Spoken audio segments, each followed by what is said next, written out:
اللهم صل على محمد اللهم بارك على محمد اللهم صل على محمد. اوكي، بسم الله الرحمن الرحيم. الحمد لله رب العالمين والصلاة والسلام على الأتمان الأكملان على خير خلق الله أجمعين نبينا محمد وعلى آله وصحبه وسلم تسليما كثيرا. Amma بعد. Caros irmãs, estamos de volta para falarmos sobre a biografia do profeta Muhammad sallallahu alaihi wasallam. Na semana passada, nós falamos sobre a biografia porque estávamos dando conselho sobre o final do Ramadã. E o final do Ramadã é necessário que a gente saiba o que fazer, o que é que nós aproveitamos do Ramadã. Tia Sara, Aleikum salam. não conseguiu mudar a voz? Não, mas eu estou tentando ainda. Mas você gravou também. Gravei, mas eu perdi tempo tentando converter ele. Converte para aquilo que chama um programa extra que é FV, parece FV, é uma coisa parecida. Então, os dois programas que eu baixei, ele convertia, só que na hora que eu passava para o YouTube ficava sem áudio. Então, caros irmãos, não falamos sobre aquilo que chama a biografia do profeta, falamos sobre as lições que o Ramadã nos ensinou durante um mês que a gente teve de jejum. Então, na aula retrasada, nós estávamos falando sobre a conclusão da Batalha do Badr. E eu disse que não havia de falar de outra batalha além dessa batalha. Mas o Allah deu-me vontade de falar todas as batalhas porque aquilo que se chama são importantes. Mas como eu prometi, não vou falar de outra batalha além daquela batalha que eu falei. Allah, mas deu-me essa vontade de eu falar dessas batalhas porque cada batalha tem uma lição e tem acontecimentos diferentes de uma outra batalha e que nós todos precisamos de saber isso por ser importante. Mas sendo assim, como eu prometi que não havia de falar de outras batalhas dentro do Badr, vamos saltar até no 6º ano da migração do profeta Muhammad sallallahu alaihi wasallam. Nós dissemos que a batalha do Badr aconteceu no dia 17 do Ramadã do 2º ano da migração, né? Então, vamos saltar o 3º, 4º, 5º, até 6º ano da migração do profeta sallallahu alaihi wasallam para vermos o que aconteceu, qual foi o grande acontecimento do 6º ano da migração do profeta.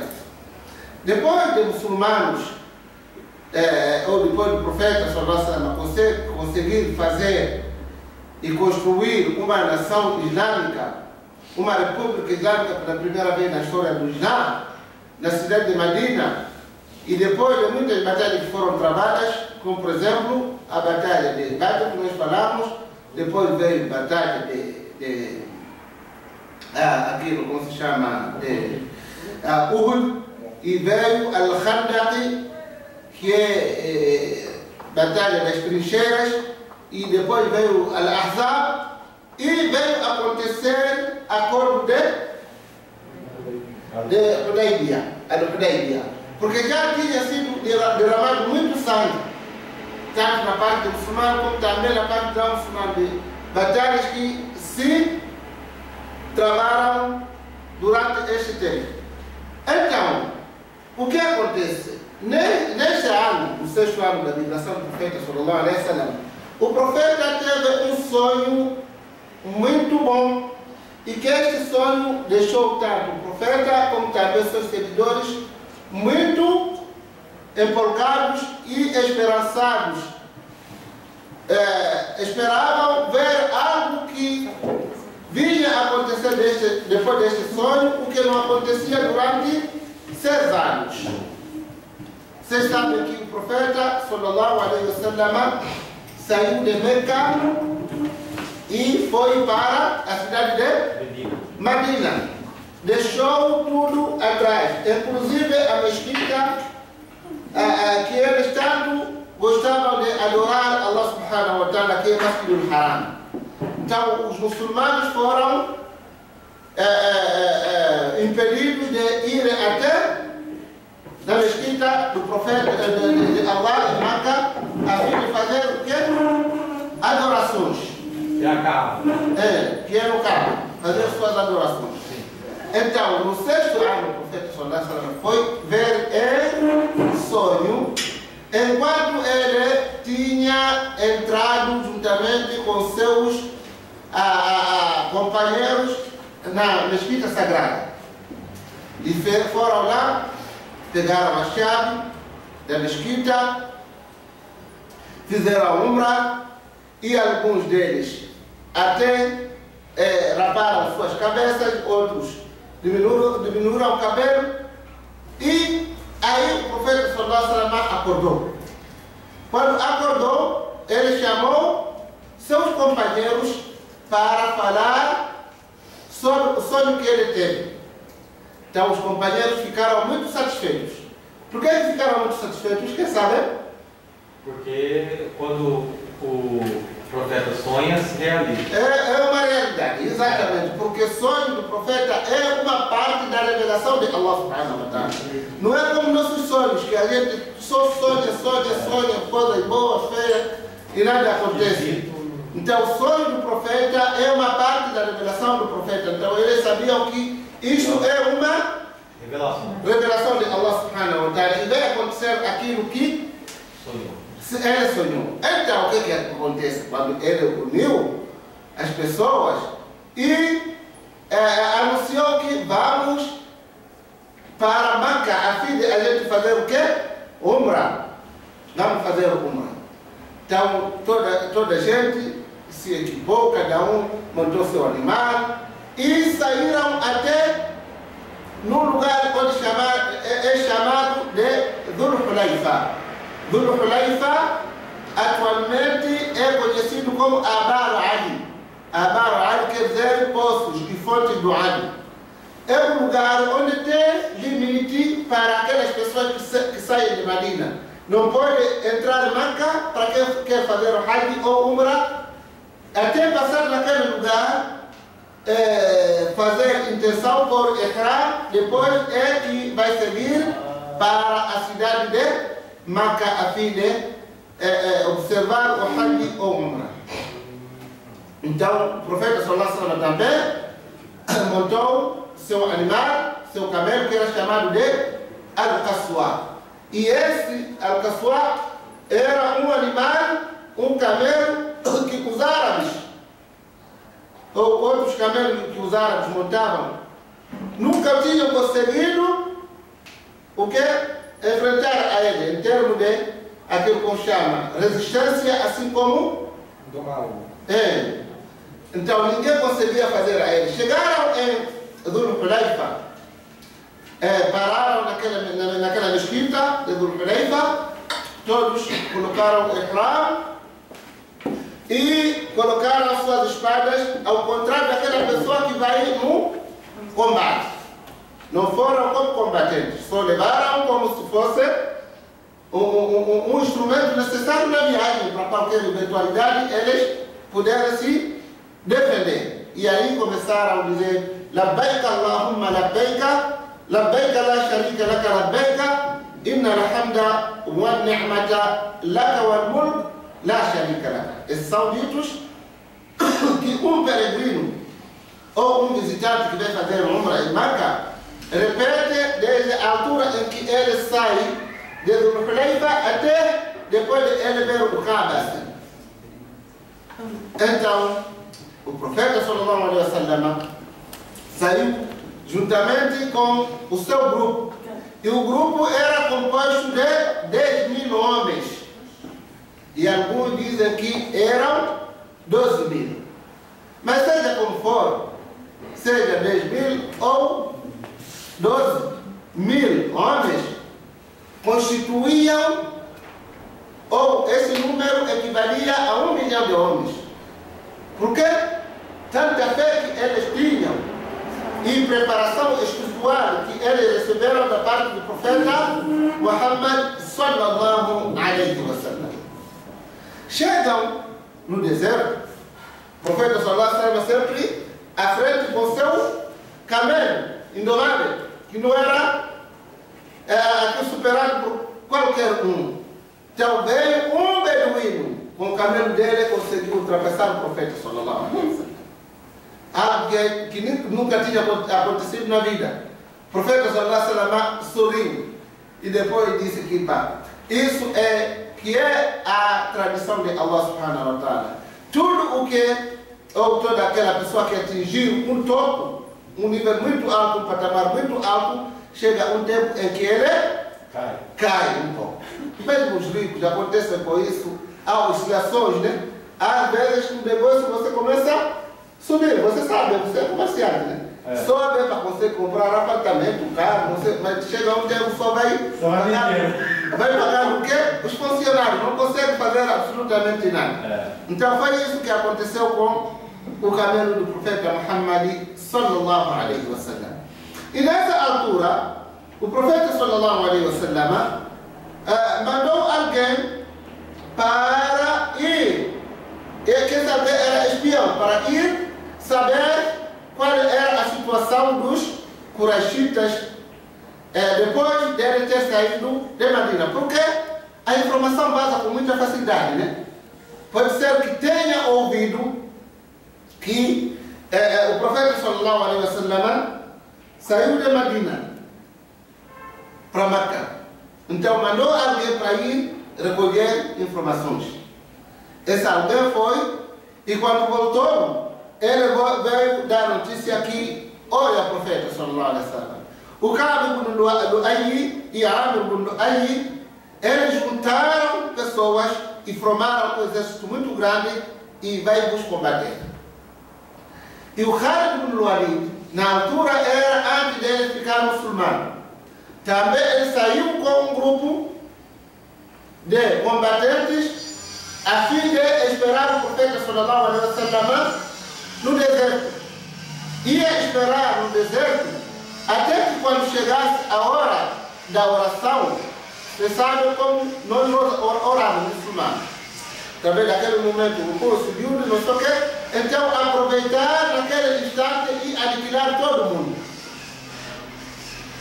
Então Allah subhanahu wa ta'ala, antes de ele conspirar e pensar naquilo que ele queria fazer, o que acontece? Allah subhanahu wa ta'ala foi revelar um versículo que fala sobre como tem que ser feita a oração quando se trata de quando estiver num campo de batalha. Quando estiver em perigo. Então, para isso, abra o surata número 4.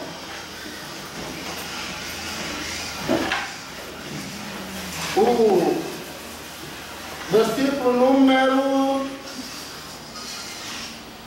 102.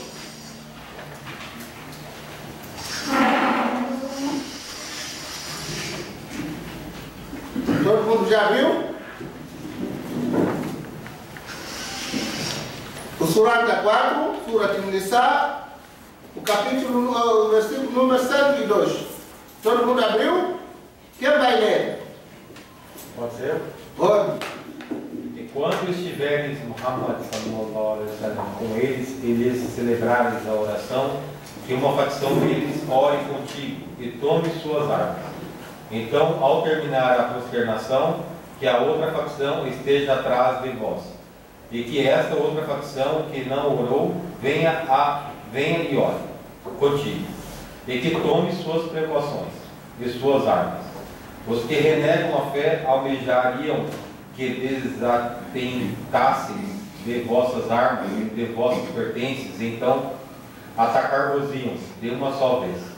E não haverá culpa sobre vós em deixar de lado vossas armas, se sois molestados pela chuva ou estáis enfermos. E tomai vossas precauções. Por certo, Allah preparou para os negadores da fé alvitante castigo. Já aquilo perceberam o versículo, como que a oração do medo tem que ser feita?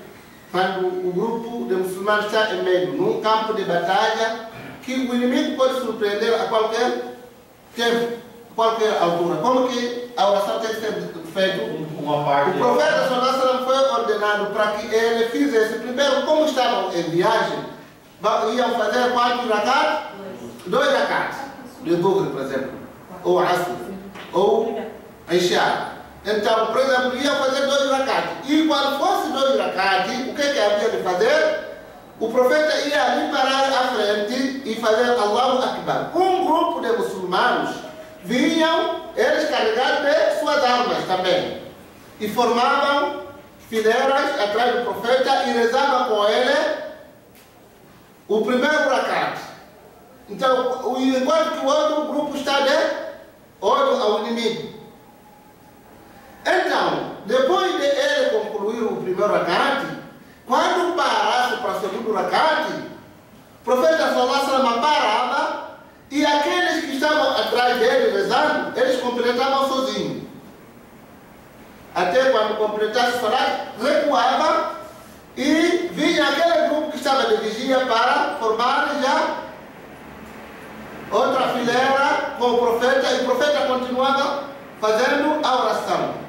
Então, quando o profeta Sallallahu Alaihi Wasallam completava 2, sentava para a tahiyya, eles tinham que levantar para completar o rakat que eles não tinham feito, e completava junto, ia sentar e fazer salam com o profeta. Assim, todo mundo rezou 2 rakat com o profeta. Deu para entender? Explicar. Na primeira rakat, o profeta encerrou e eles continuavam. Não, o profeta não encerrou. Primeiro rakat, o profeta Sallallahu Alaihi Wasallam faz Allahu Akbar, Bismillahirrahmanirrahim, até seguida rukun, depois para. Quando para, ele não recita nada. Vem ficar naquela posição, esperando que essas pessoas que estão com ele parassem e ultimassem o rakat que ficou. Trocava. Espera. Eles completavam o rakat que ficou. Depois de eles completaram, entre eles o grupo dizia Assalamu alaikum, Assalamu alaikum wa rahmatullah, Assalamu alaikum wa rahmatullah. Então saíam. Vinha outro grupo. Vinha outro grupo. Esse outro grupo continuava com o lugar onde o profeta Sallallahu Alaihi Wasallam parou. Então para o profeta é 2 e para aquele grupo que veio é 1. Então quando sentasse para dizer a tahiyya, eles levantavam para completar, e depois quando chegasse no tahiyya, o profeta ia fazer o Assalamu alaikum e completava todos 2 rakat, todo rakat. Então o primeiro grupo encerrou sozinho. Encerrou sozinho. O profeta não encerrou, ele encerrou só no segundo grupo. Encerrou com o segundo grupo. Então foi instituída esta oração por causa de Khalid ibn Walid, que veio com o seu exército a fim de aproveitar-se do profeta quando estivesse a rezar para acabar com os muçulmanos, matar e levar tudo o que eles tinham como pertence. Mas infelizmente, ou felizmente para muçulmanos, Allah subhanahu wa ta'ala sabia da intenção do Khalid ibn Walid e revelou esse capítulo para ensinar a oração no tempo em que os muçulmanos ficam já ameaçados de qualquer tipo de ataque. Deu para perceber, gente? Deu para perceber? Sim. Acho que todo mundo, ninguém percebeu, mas eu vou para frente. Inshallah, vou vos ensinar então a fazer a oração do meio. Inshallah.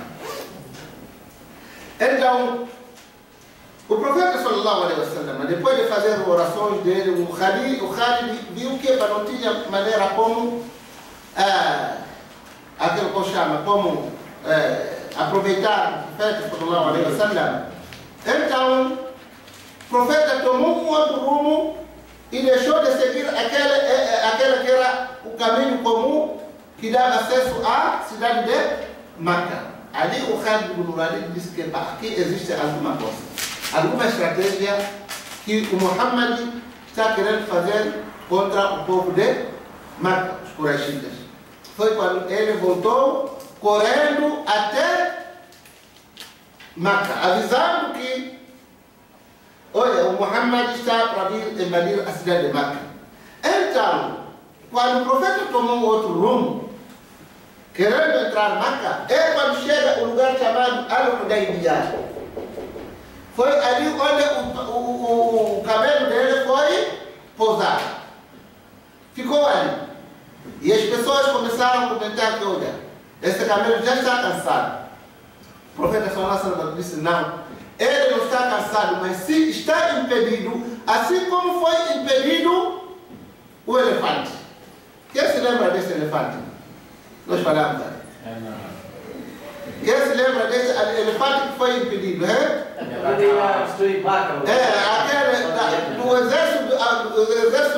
exército do Abraão, quando ia destruir o Kaaba, chegou uma parte onde o elefante, quando fosse dirigido a direção onde estava a Kaaba, ele ficava parado e ficava sentado no chão, não queria, mas quando fosse para outro rumo, ele estava pronto. Então, só que o Abraão não raciocinou. Então, o profeta sallallahu disse que este meu camelo, não porque está cansado, mas sim está sendo impedido, assim como foi impedido o elefante do exército de Abraão. Então, ele ficou ali. Então, a partir da hora que o coso, aquilo que chama, fica ali, os Quraishitas, ou os dois grupos, do profeta sallallahu alaihi wasallam e dos Quraishitas, que são já moradores de Meca, começaram a se enviar o quê? Mensageiros, a fim de transmitir a mensagem que cada um dos grupos queria. Então, mandaram primeira pessoa da parte dos Quraishitas, chamada Budayl ibn Warqa, para vir ter com o profeta Muhammad sallallahu alaihi wasallam. Veio Budayl ibn Warqa ter com o profeta sallallahu alaihi wasallam e perguntou o que vinham fazer. O profeta sallallahu alaihi wasallam disse que nós não viemos aqui para travar nenhuma combate. Nós viemos aqui, queremos o quê?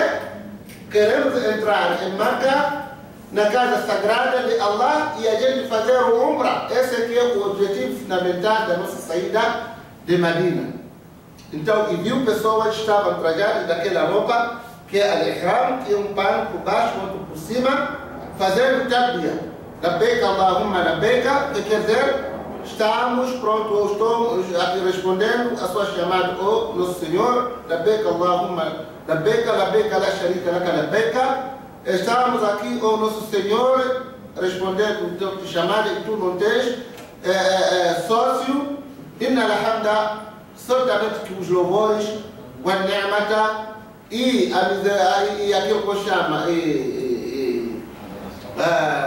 não, ni'ma é dádiva. Dádiva, sim, dádiva. Inna alhamda wa ni'mata laka wal mulku, tudo pertence a si e assim como a soberania. La sharika laka, e tu não tens sócio. Então, quando ele viu as pessoas, o estado em que eles estavam e o que eles diziam, tomou conhecimento logo que não se tratava mesmo de guerra. E eles voltaram e disseram que, olha, eu fui falar com Muhammad e ouvi o que ele está a dizer, disse que ele não veio combater a ninguém. Veio aqui para fazer Umrah, para visitar a casa sagrada de Allah subhanahu wa ta'ala. Mas ninguém acreditou nele. Até que o profeta sallallahu alaihi wasallam quis também mandar um dos seus companheiros e perguntou Umar ibn Khattab radiyallahu ta'ala anhu, onde que estava Umar? Disse que estou aqui. Disse que vai para Meca, na cidade de Meca, para ir ter com os Quraishitas, falar sobre ele. Umar disse que, profeta, não posso ser eu a ir até a eles, porque eu não tenho paciência para com eles. Não tolero a eles. Se eu chego lá, eu só vou querer travar combate contra eles. Como se não bastasse, todo mundo me odeia. É melhor mandar que Uthman ibn Affan radiyallahu ta'ala anhu. Então, foi aí quando o profeta sallallahu alaihi wasallam mandou Uthman bin Affan. E foi lá, logo quando viram Uthman bin Affan, radiyallahu anhu jamil, entraram em Meca, perguntaram: o que é que você quer? Disse que eu sou mensageiro de Allah para vos comunicar que o profeta sallallahu alaihi wasallam veio aqui em Meca não para lutar, mas sim veio para fazer o quê? Fazer Umrah, visitar a casa sagrada de Allah subhanahu wa ta'ala. Então, um deles, um dos Quraishitas, deu a carona a Umar, a Uthman bin Affan, radiyallahu ta'ala anhu, para entrar na cidade de Meca. Então, quando entrou a cidade de Meca, disseram: se você quiser, até que você pode fazer tawaf, girar a volta de Kaaba. Disse que, wallahi, eu nunca farei tawaf sem que eu esteja fazendo isso na companhia do profeta Muhammad sallallahu alaihi wasallam. Então, a negociação foi muito longa e ele demorou de retornar para onde estava o profeta sallallahu alaihi wasallam, juntamente com os seus companheiros, até que vazou uma informação falsa, um alarme falso aí, disparou, dizendo que Uthman foi morto. E o profeta sallallahu alaihi wasallam, na altura, estava apoiado, estava sentado, de costas, apoiado ao tronco de uma árvore. Então, quando ele ouviu que mataram Uthman, o profeta sallallahu alaihi wasallam ficou revoltado.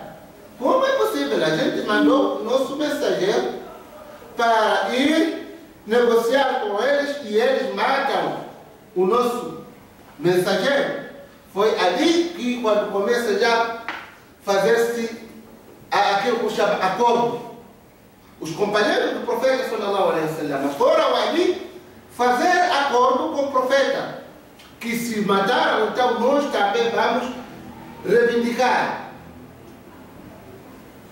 a favor do sangue de Uthman. Vamos nos vingar contra eles por terem matado Uthman. E cada um começou já a colocar a mão dele sobre a mão do profeta, como uma maneira de negociar a ele e prometer que eles prometem que vão lutar com eles até o último homem. Se for para morrer todos, vão morrer, mas para defender o profeta e também reivindicar e se vingar-se contra aquela ação de Quraishitas. Então começaram a vir um por um negociar aquilo que chama fazer este acordo, até que aquilo que chama um deles, chamado Salam, negociou o profeta 3 vezes, no início, no meio e no fim. E o profeta sallallahu alaihi wasallam ainda colocou a mão dele sobre a sua mão e disse: Uthman, isto especialmente para Uthman, a gente vai se vingar. Então, um deles, um dos Sahaba, ou que estava no grupo do profeta sallallahu alaihi wasallam, que era Munafiq. Todo mundo sabe o que é Munafiq? Não, hipócrita. É chamado Al-Jadd ibn Qais. Al-Jadd ibn Qais, quando foi dito, não? Jazakallahu khair. Foi dito que vai negociar com o profeta sallallahu alaihi wasallam, fechar esse acordo que você não vai fugir, prefere morrer, mas defendendo a dignidade do Islã e do profeta sallallahu alaihi wasallam. Disse que eu nunca vou fazer isso.